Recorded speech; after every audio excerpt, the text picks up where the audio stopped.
program.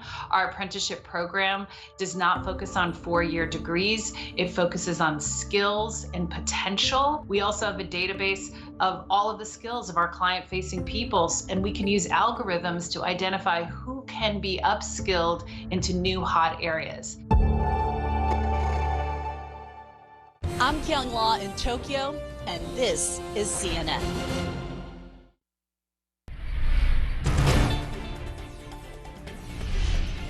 Hello, everyone, and welcome to Amanpour. Here's what's coming up.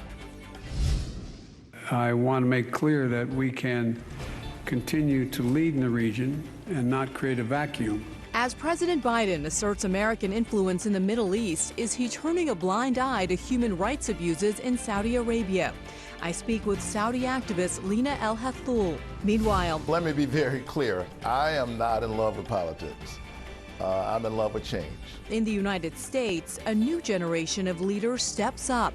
Democratic Senator Raphael Warnock weighs in on his new memoir, A Way Out of No Way.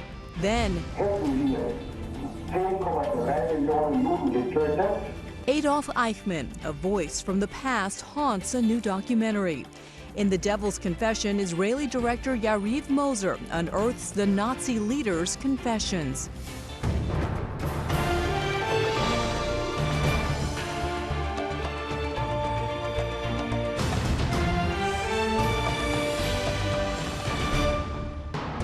Welcome to the program, everyone. I'm Bianca Golodriga in New York, sitting in for Christiane Amanpour.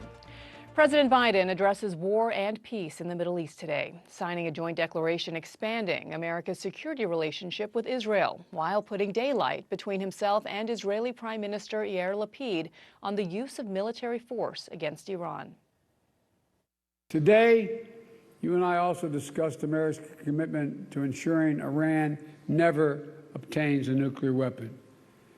This is a vital security interest to both Israel and the United States, and I would add, for the rest of the world as well. I continue to believe that diplomacy is the best way to achieve this outcome. Words will not stop them, Mr. President. Diplomacy will not stop them. The only thing that will stop Iran is knowing that if they continue to develop their nuclear program, the free world will use force. The president says his visit is an opportunity to fix the, quote, mistake of walking away from America's influence in the Middle East. But the next leg of his trip brings President Biden to Saudi Arabia, where he will meet with Crown Prince Mohammed bin Salman. Critics fear that the visit could end in compromises on human rights and democratic values that could further damage America's global reputation. Correspondent Nick Robertson has this report from Saudi Arabia on bin Salman's reformist vision and his brutal record. President Joe Biden might see this on his way to meeting Saudi's leaders. Whole neighborhoods of the kingdom's historic second city, Jeddah, erased for modernization. Or he may see this: thousands upon thousands of new homes being built on government orders. What Biden is unlikely to see are the people we met who told us they're unhappy their homes were demolished, but are afraid to speak out publicly. The housing changes are a fragment of massive reforms authored by the kingdom's leader-in-waiting, Crown Prince Mohammed bin Salman, whom Saudi critics outside the country say is failing to deliver. It's very clear there is a big fail with the vision, basically because it is a one-man vision. Yet stroll Jeddah's old streets, as we did, and you'll find plenty of fans of the Crown Prince. Abdul Majid was one of them. Nabil Abdullah, another. My dream, our children get a good chance. Now we are see this in New Vision 2030. Crown Prince Mohammed bin Salman's Vision 2030. I'm with him. I agree with him. Where generations of his family lived and worked, the Crown Prince's renovations bringing ancient homes back to life. But what happens if he doesn't deliver? He can't deliver. Why you think negative? We already now see the positive something happen. No, why you think that if we see the thing about negative, we cannot go one step? But MBS's dreams are big and could make or break the country. Neom, a futuristic city yet to be built, its epicenter, and if the Crown Prince has his way, its economic engine for generations to come. Yet, despite several years in the making, developers' videos are all we have. Government permission to shoot there hasn't yet been facilitated. Grandiose visions of kings are nothing new here. The last king, Abdullah, had his version. I covered it 15 years ago. It is going to be half the size of total Bahrain and 3 times Manhattan. 3 times the size of Manhattan? Yes. Reality never caught up with imagination. Hundreds of thousands of proposed jobs never materialized. MBS's vision will be the test of him at every level. If there are jobs and a brighter future for most people, then happy days. But if his reforms falter, even fail, how will he respond? If it's through repression, then his relationship with President Biden and other Western leaders could crumble. For now, leverage is mostly on MBS's side, a pivotal regional power with vital energy supplies at a time of US need. He managed to basically make the Biden administration back down on all its promises regarding Saudi Arabia and MBS. Hathlul's sister, a women's rights activist, was freed from Saudi jail, but not the country, not long after Biden called for her release early last year. She fears MBS will read Biden's visit as approval for more arrests. Repression will never stop as MBS is in power. It's about the person he is, and the only thing that could change things is accountability from the international community. Biden's time in Jeddah will be a harsh reminder, a real politique at its toughest. Our thanks to Nick Robertson for that report. And in that report, we heard from human rights advocate Lina Al-Hathlul. Nina's sister, Lujan, is a women's rights activist who served a prison sentence in Saudi Arabia and remains under a travel ban there now. Lina is in Washington, calling attention to Saudi Arabia's political prisoners. I asked for her view on President Biden's response to human rights abuses under MBS. Lina, thank you so much for joining us. You are coming to us from Washington, D.C., where you have been meeting there with officials just as the president is planning on his trip to visit Saudi officials and more specifically Mohammed bin Salman in Jeddah. Talk to me about those meetings in Washington, D.C. and some of the concerns that you have about this upcoming visit. Absolutely. Well, first of all, thank you very much for having me. Yes, it's very important for us to make the Biden administration understand that they cannot back down on their promises. A year ago, they applauded my sister's release, saying it was the right thing to do. They said that they will make Saudi Arabia a pariah, that they will distance themselves from MBS. And now what we see is that they're backing down on everything. So the issue is that they will rehabilitate MBS, who killed Jamal Khashoggi, who tortured my sister, who started a war in Yemen, who started diplomatic crisis with Qatar. He imprisoned the Prime Minister of Lebanon. So if we do not stop MBS now, if we do not make sure that he is held accountable for all these violations, we are creating a monster that won't be stopped. In 10 years, he will become the new Putin. So it's very important to put the pressure now.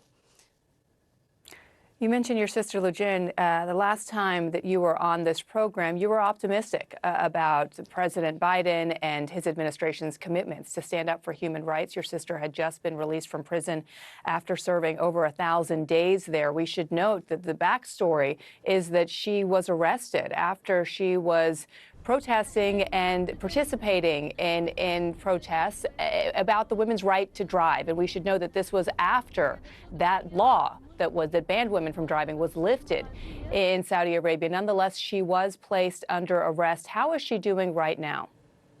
Yes, absolutely. My sister was imprisoned for her activism, and she was sentenced as a terrorist because she was an activist.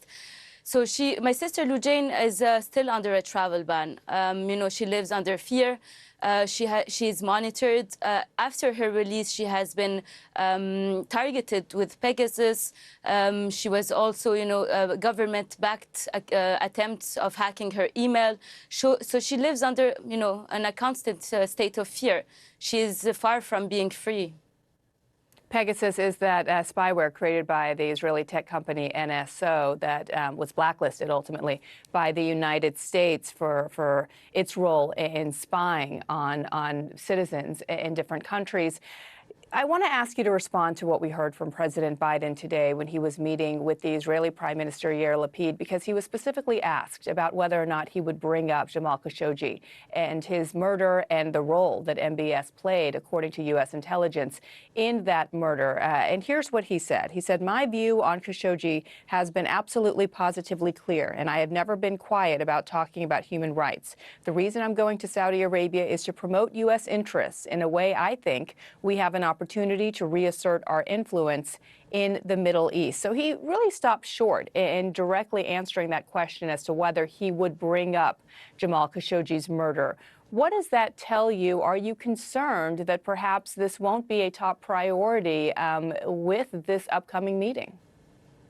Yes, I think it won't be a priority. But what is important to note is that when President Biden justifies his visit, he talks about his intentions, how he sees things. But at the end of the day, what is really important is how it is perceived within the Saudi government, how MBS will receive this message. So for MBS, it is a big win. Whatever, the Biden administration says or justifies, for them, Biden is coming to Saudi Arabia.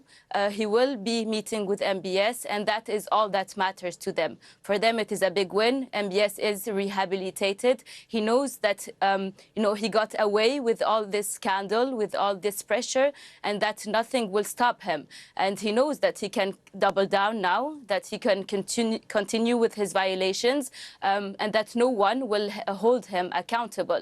So it's a very dangerous state that we are entering at this point. We are entering in a stage where MBS knows that he can cut journalists into pieces without any kind of accountability, that even when the CIA report considers him, and confirms that he is at the head of this crime, he can still, walk with all impunity.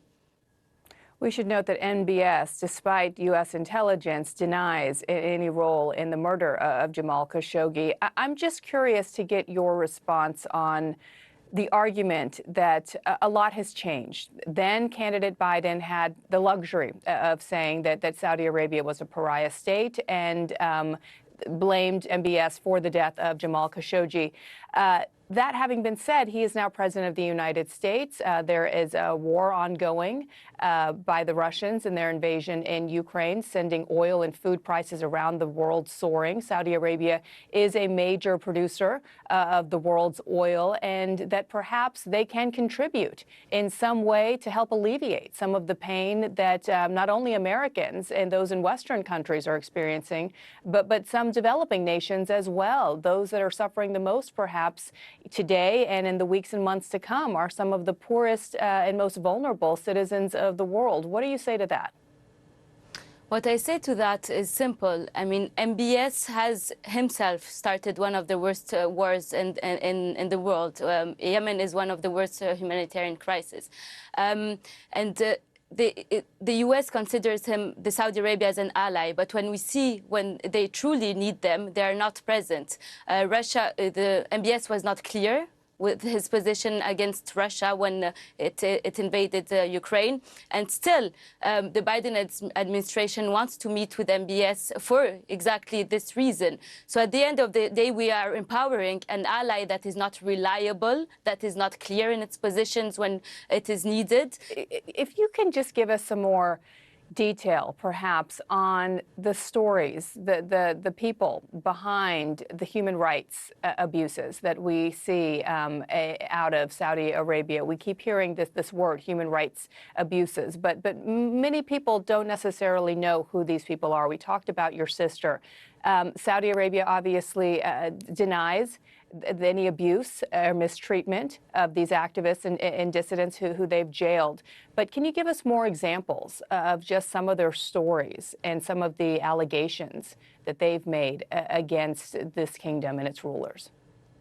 Absolutely. I will say, first of all, the global human rights situation in Saudi Arabia, there has been a lot of promises, but nothing concretely on the ground.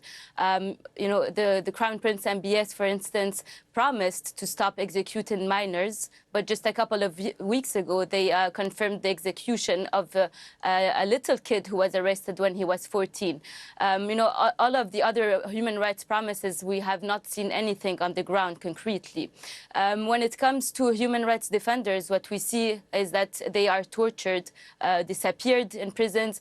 Abdurrahman As-Sadhan, whose sister is Saudi, she's a Saudi U.S. citizen. Her brother has been disappeared for 3 years. He was brutally tortured only because he tweeted. My sister Lujain was tortured by Crown Prince Mohammed bin Salman's right-hand man. She was sexually harassed by these men. So we cannot say that, you know, the country changed or that it is reforming when it is imprisoning the very people who are trying to change the country. And it comes at a time when those who even acknowledge MBS's role in the brutal murder of Jamal Khashoggi say that he is promising at least some progress in terms of human rights and the treatment of women in the kingdom, obviously making it legal for women to drive, and some even calling him a liberator of women and seeing that as progress going forward. I interviewed former U.S. Ambassador to Israel, Martin Indyk, yesterday. And here's what he said on that note. I want you to listen, and then we can respond. This Saudi leader has done more for the emancipation of Saudi women than any Saudi leader in history. And it's quite extraordinary. I was just in Riyadh a couple of weeks ago to see women now, 35% of them are in the workforce. I mean, the workforce has 35% female participation. And they're out and about. They're not wearing those abayas with, you know, just the slit for the eyes. They're out in restaurants. They're living what looks like a much more normal life. What do you say there? Is he making some valid points? Does life appear at least more normal in Saudi Arabia today than it did perhaps a decade or two ago for women? Well, there has been changes, but the very foundation of the male guardianship system is still in place. Women are still under the will of a male guardian, and the repression is still in place. So a woman, if she has a good male guardian, she will be able to live these freedoms. But if she doesn't, if her father refuses everything, then he can veto all these new freedoms. I mean, a woman can still get imprisoned based on a disobedience law. So if, you know, she travels and her male guardian considers that as being disobedient, she can be put in jail in what they call a care home because, you know, she's against her father or her husband and even sometimes her son. So the very foundations of the male guardianship system is still in place. And if the government wanted to change things, they would dismantle the male guardianship system. At the end of the day, the situation has changed in a facade way, but the repression is exactly the same as 5 years ago. You know, you are an attorney living in exile, but still very much involved in the political structure there in Saudi Arabia, working for the opposition party. Talk about that and some of the projects that you are currently working on. Absolutely. So what is important to know is that since Mohammed bin Salman came to power, he dismantled every kind of initiative that was taking place in Saudi Arabia to reform the country. He wants to be the only reformer. He imposes change, and civil society has been muzzled. There is no one who can speak inside the country. They're either imprisoned or killed, and so everyone has left the country. And so the diaspora now gathered. We created the NAS party, and we want to be official counterpower to the Saudi government, or to at least the MBS for now. And the project is to be invited to the tables of negotiations when it comes to Saudi Arabia, because MBS is not Saudi Arabia, and the people should also be part of the changes, of the progress, you know, of the relations with the world. So our party, NAS, has as the first aim to pave the way for democracy inside the country. Lina El-Hathloul, thank you so much for joining us on this very important subject. We really appreciate your time. Thank you. Thank you. And we should note that we reached out to the Saudi government for their comment. They chose not to respond. Well, returning now to Washington, and new information just revealed that former President Trump tried to contact a member of the White House support staff who was talking to the January 6th Select Committee. Now, that's raising questions about potential witness tampering. January 6, 2021, we know, is a day for America's history books, but so is the day before it. That's when Reverend Raphael Warnock and Jon Ossoff won Georgia's 2 Senate seats, the first African-American and first Jewish senators from the state. Senator Warnock is now reflecting on all that brought him to this moment in a new memoir called A Way Out of No Way.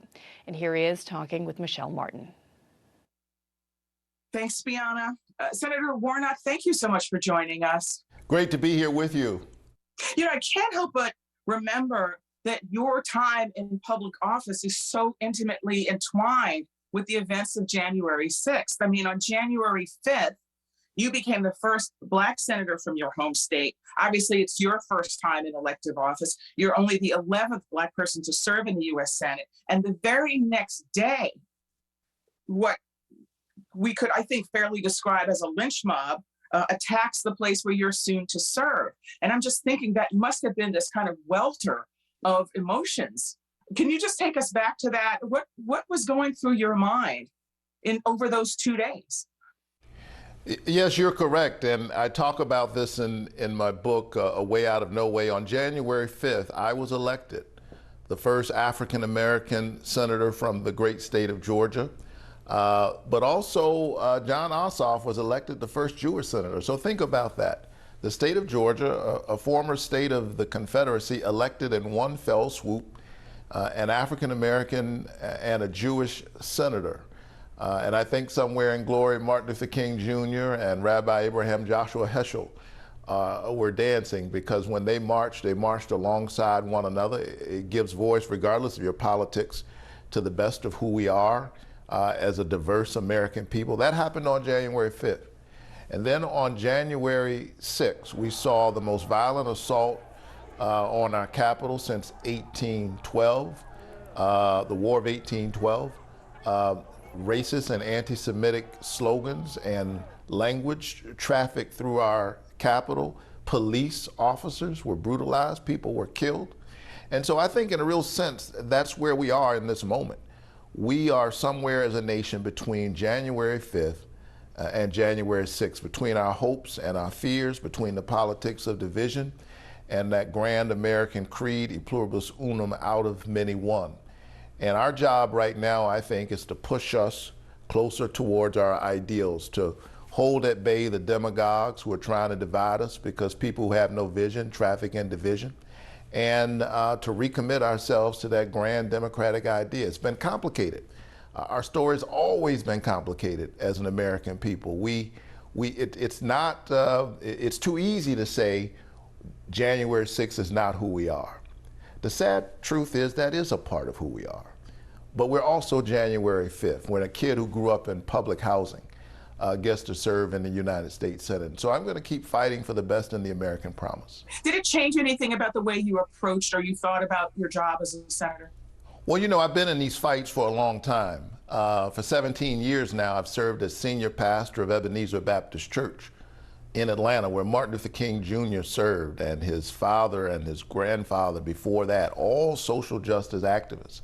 So for someone who's been engaged in the fight against voter suppression and for voting rights, dealing with climate justice, dealing with the problem of mass incarceration in our country, the land of the free is incarceration capital of the world, I think I have a clear-eyed, tough-minded view of just how difficult these fights are. But certainly, when we all watched what happened unfold on our television sets, you know, we couldn't help but recoil with horror, and it just reminded us of just how much is at stake, and how tough the fight really is, and that we have to keep doing the work. Which is why, along with the other things that I've been focused on right now, I'm very much focused on lowering costs for Georgians who are dealing with rising costs in the midst of global inflation. I also have been very focused on fighting for voting rights, because the assault that we saw on January 6th, driven by the big lie that somehow the election had been stolen, behind that is the premise that certain voices, certain votes ought not count. You don't get to decide who the president and who the senators will be. That's the ugly premise behind what happened in January 6th. And unfortunately, it metastasized in dozens of voter suppression laws passed all across the United States. And so the fight continues. Why did you want to be in elected office to begin with? I mean, as I remembered from your memoir, as you recount in your memoir, you had wanted to be a minister since you were a small child. In fact, you started preaching when you were a child.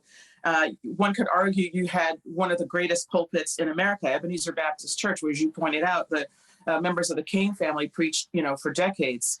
It's a great honor, a national platform. So why did you want to be in elective office to begin with? Why, specifically the Senate? Well, let me be very clear. I am not in love with politics. I'm in love with change. And I decided to get involved in something as messy as politics with the hope that I could continue the fights that I've been engaged in for years. I've been fighting, for example, for Medicaid expansion in Georgia from my pulpit, where I still preach, by the way, for years. I went to the United States Capitol years ago, not as a senator, but as an activist. I got arrested in the rotunda of the Capitol, fighting for Medicaid expansion, standing up against a bill in which they were giving a $2 trillion tax cut, mostly to the 1%, while taking resources away from the Children's Health Care Program. And now my office is down the hall from that rotunda where I got arrested. So in a real sense, my work in the Senate is a continuation of my lifelong commitment to service, the work I've tried to do. Yeah, Georgia has been sort of ground zero for the last few years in sort of all of these major fights that have consumed, the public. It was obviously, as I think has become manifestly clear with these hearings, a target of the former president's efforts to intimidate election officials into finding votes in his favor. The legislature in Georgia then went on to pass some of the first wave of bills that people like yourself call voter suppression bills. Why do you think that is? Why do you think that Georgia's sort of become the nexus of so many of these incredible strains? Well, I think in some ways it's a reflection not only of Georgia, but of the South. I think an argument could be made that as goes the South, in a real sense, so goes the rest of the nation. But with Georgia in particular, it's not the first time we've been at the nexus of American history. After all, Georgia's greatest sons, and certainly one of the greatest Americans, Martin Luther King Jr., hails from Georgia. And we saw in 2020, who would have thought that Georgia would be the defining place where we would see who would have control over the Senate. And I'm very proud of my state. It's complicated, our state is complicated like America is. But I was born in Georgia, grew up in public housing on the west side of Savannah, Georgia, one of 12 children in my family. I'm number 11 and the first college graduate. When you look at me, you look not only at a United States senator, but someone who knows firsthand the importance of good public policy. I often say I'm an alum of Head Start, a program that makes sure that preschool age kids have access to the kind of learning and reading that they need. I'm an alum of Upward Bound, another federal program that put me on a college campus as a high school student, so I could imagine myself there and could get the kind of enrichment and tutoring and support that I needed, from which I was able then to go to Morehouse College on Pell Grants and low interest student loans. And so this is the work that, that's the background that informs the work that I do every single day. And it has helped me and emboldened my fight, as I say in the book, to make a way out of no way. So, but what do you think it says that your opponent in this race is somebody who has been described even by his own campaign staff as truth challenged, who was either by omission or commission, who has not been honest about his academic record, his business dealings, the number of children he has, but that someone with those obvious deficiencies as a candidate is apparently running neck and neck with you. I mean, does that say something? Does that say something about our politics right now? Do you draw any conclusion from that? I think that the differences between me and my opponent are stark, and that the people of Georgia have a real choice to make about who they think is ready to represent them in the United States Senate.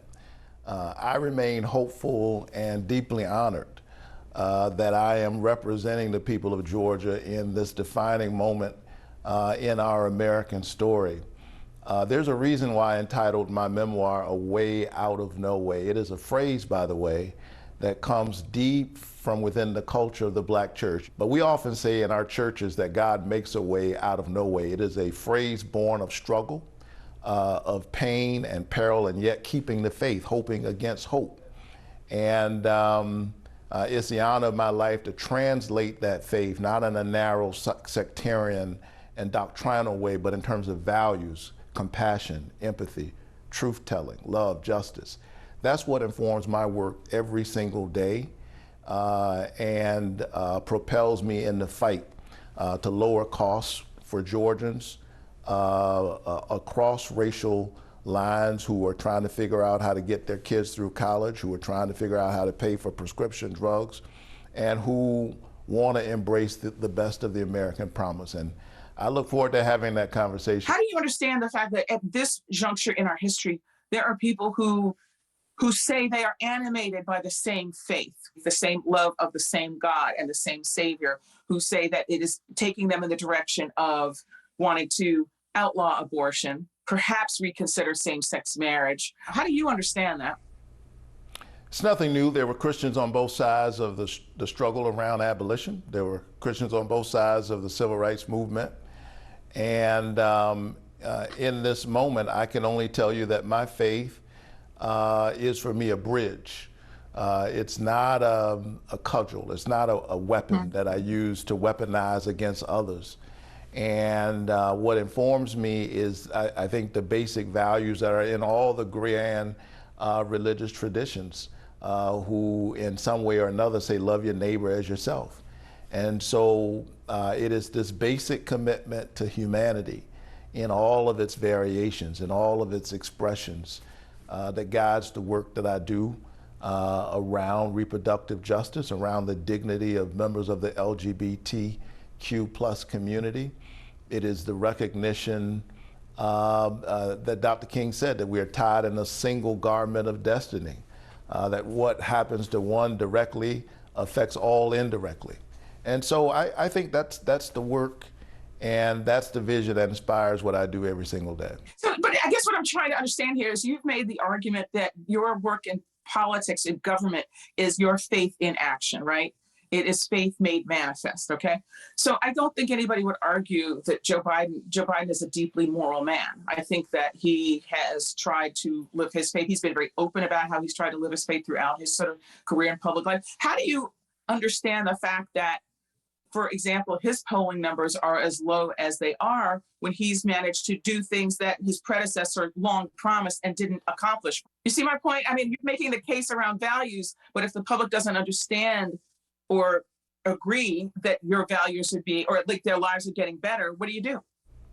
Here's what I refuse to do, and that is to make the politics about me. And I really do mean that, because I think that that danger is inherent in politics, because after all, as you point out, we do have to run for re-election. And do I want to serve 6 more years in the Senate? Absolutely, because I got some things that I want to do for the people of Georgia. But I think inherent in the requirement, which is good, of having to run for re-election, the danger is that a person who serves in politics will become his or her own highest cause, that becomes the thing. And I think we have a whole crop of politicians who are so focused on the next election that they're not thinking about the next generation. And as a consequence, even in the places where the American people are in agreement around, for example, the need for universal background checks, as we were having that discussion. I'm glad we got something done after 19 kids were slaughtered in the classroom, around the need to have realistic and common sense responses to the very real threat of climate change. We can't get movement on things too often that even the American people agree on, because the politicians are focused on themselves. And maybe it's because I've spent my whole life in ministry. I'm not about to all of a sudden reverse and spend my life and my time focused on me. I'm going to do this work. So before we let you go, talk to us a little bit about the book. You talked a lot about some of the disappointments that you've had along the way, where you didn't get a pulpit that you particularly wanted, you didn't get a ministerial position you particularly wanted, where I remember thinking your clothes were stolen out of the laundromat when you worked all summer to try to enhance your wardrobe, which I found really, moving, as having been a college kid on scholarship myself at one point, and, remembering those days. And you talk so beautifully about your parents, your dad in particular, who worked for himself, collecting salvage materials his entire life because he wanted to work for himself and have some dignity. And I just, is there anything in particular that you want people to draw from reading your story? Yeah. As you point out, I often think about my dad of sacred memory. He was a preacher and a junk man. During the week, he picked up old broken cars and loaded them back on the back of a truck and took them to the local steel yard. And on Sunday morning, the man who lifted broken cars all week lifted broken people, convincing them of their value and of their possibility. And I think something about sitting there listening to him preach, even though as a kid you think you're not paying attention, but hearing him preach Sunday after Sunday had an indelible impression on me, but also just the way in which he lived his life. He was a man born in 1917. I had an older father who once was asked to give up his seat to a young white teenager on a bus while wearing his soldier's uniform during the World War II era.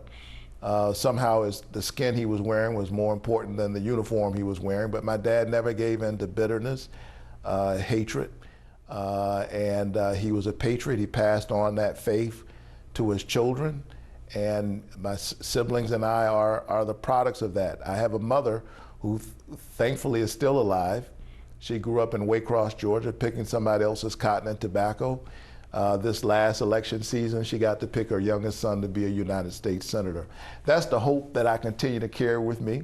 I'm inspired not only by them, but by John Lewis, who was my parishioner.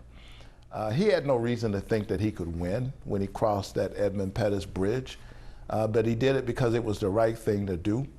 And somehow that bridge became a bridge to the future. We never know when that moment breaks, but it's our job, it's our responsibility, it's our civic duty to keep pushing. Senator Warnock, Reverend Warnock, thank you so much for joining us today. Great to be with you. Such a thoughtful conversation. Well, Reverend Warnock is guided by the angels of history, but the devils of history still must be reckoned with. Now a new Israeli documentary unearths previously unheard recordings of Adolf Eichmann, the Nazi leader who helped engineer the logistics of the Holocaust. The film is called The Devil's Confession. Correspondent Hadass Gold has this report. When Adolf Eichmann stood trial in 1961 in Jerusalem, he claimed he didn't know the extent of the Holocaust and was just following orders.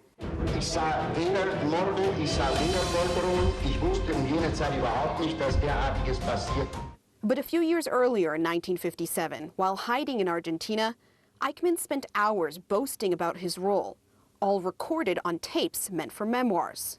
Now, after decades under wraps, the Israeli documentary, The Devil's Confession, The Lost Eichmann Tapes, is allowing the world to hear Eichmann in his own voice as actors reenact the recording sessions. Wir hätten etwas falsch gemacht. Nein. Ich muss Ihnen ganz ehrlich sagen, hätten wir 10,3 Millionen Juden getötet, dann werde ich befriedigt und würde sagen, gut, wir haben einen Feind. In 1960, Eichmann was apprehended by Israeli agents in a covert operation, bringing him to Israel to stand trial, after which he was ultimately executed. Prosecutors knew the tapes existed. They had transcripts, but Eichmann claimed his words were distorted. Director Yariv Moser spent months convincing the anonymous donor who had placed the tapes at the German archives to give him access. They are very afraid and very, till this day, of what will be the use of the real voice of Adolf Eichmann. And eventually they gave us the permission because they knew that it's going to be handled in a good direction. With so few survivors still alive to tell their stories, the filmmakers hope these tapes will make sure we never forget. And our thanks to Hadass Gold for that report. Well, we heard there from the director, Israeli filmmaker Yariv Moser. And as Hadass reports, his documentary is called The Devil's Confession, The Lost Eichmann Tapes. And he joins me now from Tel Aviv. Yariv, thank you so much for joining us. I was just left speechless after watching that documentary. I couldn't stop thinking about it. I've never seen anything like it, and I've been a follower of Eichmann's biography, and I've read many books on him, and even have seen movies reenacting his abduction and capture, and yet we learned so much in this film, especially surrounding these secret tapes. He was interviewed in 1957 by Willem Sasson. He was a Dutch journalist, a Nazi SS officer, and a Nazi sympathizer that found himself living in Argentina as well. And he spent hours upon hours with Eichmann, where Eichmann really told a side to his story that we didn't see in his trial. Talk about, first of all, how you got hold of these tapes. Well, as you told your viewers, I knew that the tapes existed because during the trial in 1961, prosecutor Gideon Hausner knew about the tapes because Sasson, the interviewer, the journalist, betrayed Adolf Eichmann and sold an article to Life magazine. And in this article, it was mentioned that there are tapes. So we knew about the tapes, and well, when I heard about it, I was shocked that such a thing existed. And I started researching and looking for the trails of these tapes, eventually leading me to the German State Archive, in which I understood that the Eichmann family got it from Sasson himself, from the journalist, the Nazi journalist. He felt as if he needs to give it to them, and they sold it to an anonymous owner who placed it for preservation at the German State Archive. And this is when I decided to start negotiating with them, because for the last 20 years, they denied giving access to any filmmaker to use those tapes. And well, successfully, I've succeeded in convincing them, together with MGM Studios and Sipur, the Israeli studio, to make a film and a TV series based on these tapes. And thank goodness you were able to do that, because it shows a completely different side to the man that we saw at his trial in 1961, who claimed that he was just a small cog in the Nazi apparatus sitting there in his office in Berlin. In these tapes, we hear him boasting not only about his role in the quote-unquote final solution, but the rationale behind it. Let's just play a clip for our audience just to get a sense of his words. Vor 10 Minuten hat mich nicht einmal in Auschwitz interessiert. Interessierte mich ja gar nicht, ob die Leben oder gestorben waren. Es gibt einen Reichsführer für, der lautet: Arbeitseinsatzfähige Juden sind dem Arbeitsprozess zuzuführen, arbeitsnichtfähige Juden sind der Endlösung zuzuführen. So. Again, you'd mentioned that you'd known about these tapes for a while, and the transcripts had been available throughout the trial as well. But I'm curious, what was your initial reaction when you actually heard what was on paper, when you heard his voice? Well, the first thing that I looked for was all these signs on the tapes that made them authentic. You know, I knew that it happened in Argentina, in the apartment, in the living room. They were sitting, drinking, smoking. You can hear the wife, you can hear the daughter of Sasson singing in the background. All these signs proved that these tapes are authentic, that this is the real voice of Eichmann. And this is why when I reenacted those scenes and used actors, I only, told them to reenact it, but they had to move their lips according to the real tape, to the real voice of Adolf Eichmann, so the audience will hear for themselves how cruel, how brutal he speaks freely about what he did. And how anti-Semitic he truly was. You talk about these details. It's so powerful to see it reenacted there by these actors as we hear the actual audio tape, including a scene where a fly is swatted. Now, that may seem trivial, but to hear how those around him depicted that fly as having Jewish nature. Let's play that clip. 600.000. Sobibor 250.000. Treblinka 700.000, Chełmno 300.000, zusammen 1.850.000. Hinsichtlich des entsetzlichen Lagers Auschwitz bezifferte dessen Kommandant Rudolf Höss die Zahl der vergasten Juden mit 2,5 Millionen. So stimmt es. Wo also sind diese Sachen her? Amt des Reichsführers. Diese Fotokopie da? Nee. Jetzt mal die Fliege damit da. Das muss eine jüdisch veranlagte Fliege sein. Again, just watching it again just gives me chills. What was some of the unknown that you had learned from watching and listening to these tapes that you previously had not known? Not only about Eichmann, but about those who were supporting him and hiding there, and the sympathizers. There was a large community of former Nazi officers and sympathizers that were there with him in broad daylight for some of these meetings in Buenos Aires. You know, the thing is that I discovered and was really remarkable, and it defines also what is happening today, is that those Nazi followers and sympathizers thought that the story of the Holocaust, the scale of destruction of the Jewish community, was a Jewish propaganda. They were Nazi or neo-Nazi followers who thought that these are all Jewish rumors. This is Jewish propaganda. They didn't believe the scale of the Holocaust because, the final solution was not known to all Nazi officers like Adolf Eichmann. And suddenly Adolf Eichmann is sitting there among his colleagues and telling them, well, this is the truth. I'm not going to deny it, like other Nazis who faced trials after World War II, like Adolf Eichmann himself when he faced trial in Israel. He also denied it. But during those meetings, he allowed himself, because he wanted the credit, he allowed himself to admit what he did, what they did. And I think in a way, these tapes, this show, The Devil's Confession, will stand against Holocaust deniers that still exist till this day. You know, you mentioned January 6th, as you saw people marching with shirts denying the Holocaust. So this still exists. You still have Nazi sympathizers among us, which is horrible.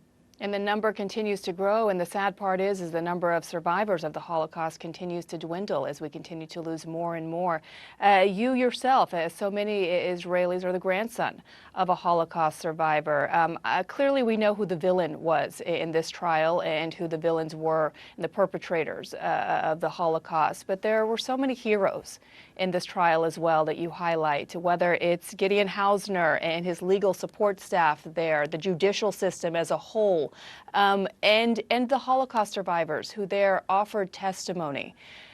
You show some of that too, and the powerful voices and messages that they delivered around the world about these atrocities.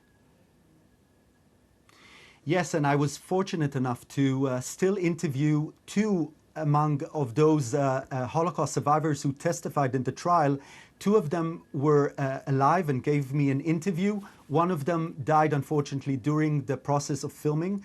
But it's just an indication that we're losing the first generation of survivors who were witnesses to what happened there. And this is our responsibility. As you said, I'm a grandson of Holocaust survivors who died already, but I see it as my responsibility to keep this memory alive. And just to tell you that I saw President Biden on his visit to Israel, and I saw yesterday his visit to the Holocaust Museum, Yad Vashem. Yeah. And the moment he approached those two Holocaust survivors and talked with them was a very emotional moment and moving moment for me. I had tears in my eyes. It is still significant for us to continue and remember what happened there. It was a beautiful moment to see President Biden do that, and you saw the survivors attempt to stand up, and he quickly told them no, no, no, and bent down to them. It was a powerful, sincere moment from the president. You also cover some of the controversies and the twists throughout this trial as well. Gideon Hausner was desperate to get hold of these tapes, but the prime minister at the time, David Ben-Gurion, was not in that same position. He was trying to cover some of the, I guess, delicate political situations that he himself was as a leader of a country that was moving forward and trying to reestablish relationships with West Germany, and in a pursuit of nuclear defense, meaning that they had to hide some of the not so pleasant history there between working with former Nazis. Talk about that.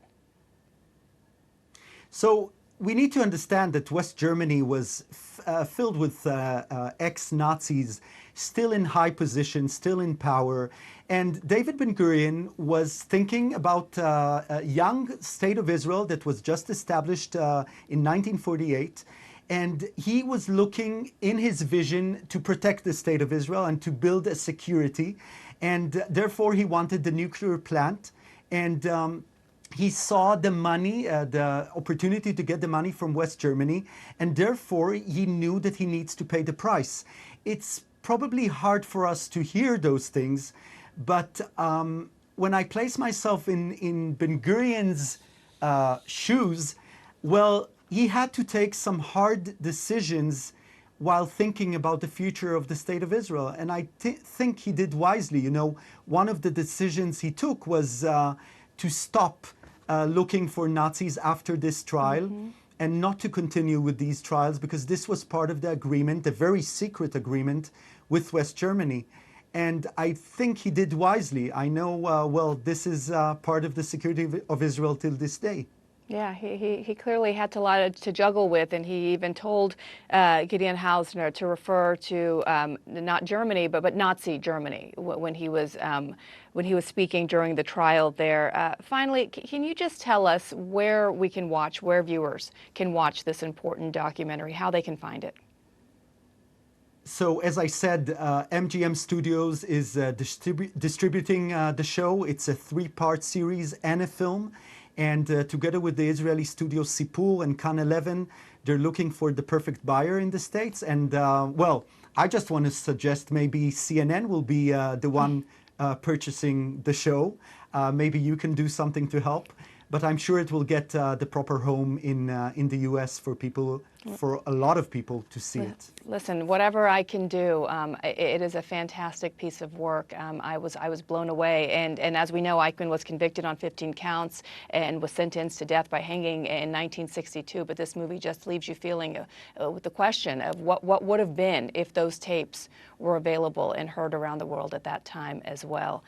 Thank you so much for joining us, Yariv Moser. It is a wonderful, wonderful and very important documentary. Thank you, Bianna. Thank you very much. Thank you. Thank you. And finally, we've covered some pretty difficult issues today, so we thought that we would leave you with just a little bit of hope and wisdom, courtesy of Mary Pfeiffer. The psychologist and best-selling author has written a new book called A Life in Light, Meditations on Impermanence. And she told me how she mines lessons from her own difficult experiences to discover joy amid despair. We're in a very dark time in America. Most of us are in a fairly dark place, not so much in our own personal day-to-day lives, But when we expand beyond that to the bigger picture, and the antidotes for the despair we feel oftentimes are joy and love and even transcendent experience. And all of those things are possible with attitude, with energy, with attention. Mary Pipher, guiding us toward the light. We all needed that today. And in our full conversation, she tells me how she gained wisdom by washing dishes